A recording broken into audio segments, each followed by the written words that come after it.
ساری زندگی بھی ماں باپ کی خدمت کرتا رہے، سچی بات یہ ہے حق کے شکر ادا کر ہی نہیں سکتا۔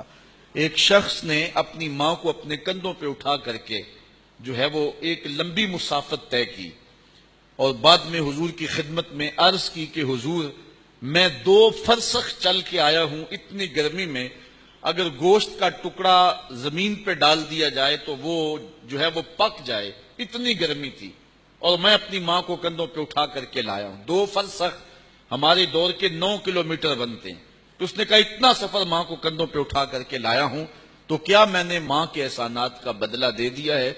تو حضور علیہ السلام نے فرمایا تو ابھی اس کی ایک مسکراہٹ کا بدلہ دے سکا ہے۔ ماں ہنس کے جب دیکھ لے تو وہ جو راحت سینے میں اترتی ہے اس کا ہی بدل نہیں ہے۔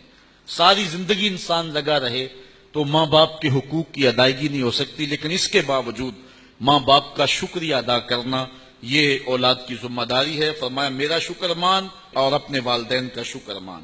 وَإِن جَاهَدَاكَ عَلَىٰ أَن تُشْرِكَ بِي مَا لَيْسَ لَكَ بِهِ عِلْمٌ، اگر وہ دونوں تجھ سے کوشش کریں کہ میرا شریک ٹھہرائے ایسی چیز کو جس کا تجھے علم نہیں، تو ان کا یہ کہنا نہ مان۔ فَلَا تَطِعْهُمَا، یہ ان کا حکم نامہ کبھی تسلیم نہ کر۔ وَصَاحِبْهُمَا فِي الدُّنْيَا مَعْرُوفًا، لیکن اس کے باوجود دنیا پر ان کے ساتھ حسن سلوک سے پیش آ۔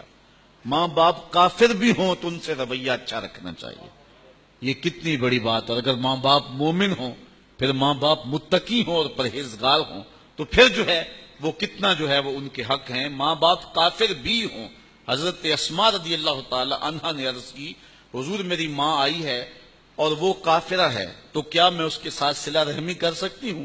تو حضور نے فرمایا ہاں تم اس کے ساتھ صلہ رحمی کرو۔ تو والدین کے ساتھ اگرچہ وہ ایسی بات کا حکم دیں، وہ بات نہ مانیں۔ لا طاعۃ المخلوق فی معصیت الخالق، خالق کی معصیت میں مخلوق کی اطاعت نہیں کی جائے گی۔ اچھا یہاں ضمناً ایک بات ذہن میں آ گئی، بعض کا اولاد جو ہے وہ مصیبت میں پھنس جاتی ہے کہ ماں اور حکم دے رہی ہے اور باپ اور حکم دے رہا ہے، اور دونوں جو ہیں وہ آپس میں مخالف اور متضاد ہیں۔ ماں کہتی ہے کہ بیٹی کا رشتہ فلاں جگہ کر، اور باپ کہتا ہے نہیں فلاں جگہ کر۔ اب ہو تو ایک جگہ سکتا ہے، اور دونوں جو ہے وہ حکم دے رہے ہیں اور اولاد پھنس گئی۔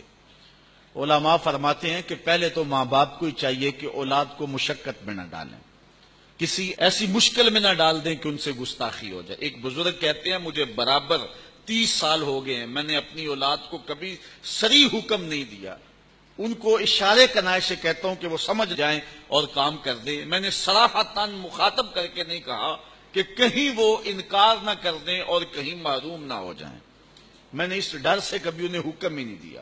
تو مسئلہ یہ ہے کہ جب ماں باپ دونوں یوں ایسا حکم دے رہے ہوں جو انسان دونوں پر عمل نہ کر سکتا ہو، ایک پر عمل کرنا ضروری ہے، تو پہلے تو وہ کوشش کرے کہ جو ہے وہ دونوں اپنا حکم واپس لے لے اور مجھے کسی کی بات کا انکار کرنے کا موقع نہ ملے۔ لیکن اگر دونوں اپنے فیصلے پہ اٹل کھڑے ہوں تو پھر حکم ماننے کے اندر ترجیح باپ کو دی جائے گی۔ یہ بات مسئلہ ذہن میں رکھیں کہ جب خدمت کریں گے خدمت میں ترجیح ماں کو ہوگی اور حکم کی تعمیل میں ترجیح باپ کو ہوگی، کیونکہ گھر کا سربراہ جو ہے وہ باپ ہے، ماں نہیں ہے۔ جب آئیں باہر سے تو آپ ٹانگیں دبانا چاہتے ہیں تو پہلے امی جی کی دبائیں، کوئی چیز پیش کرنا چاہتے ہیں تو پہلے ماں کو پیش کریں پھر باپ کو۔ خدمت میں ماں مقدم ہے لیکن حکم کی تعمیل میں باپ مقدم ہے، تو اس وقت پھر باپ کی بات کی جائے گی۔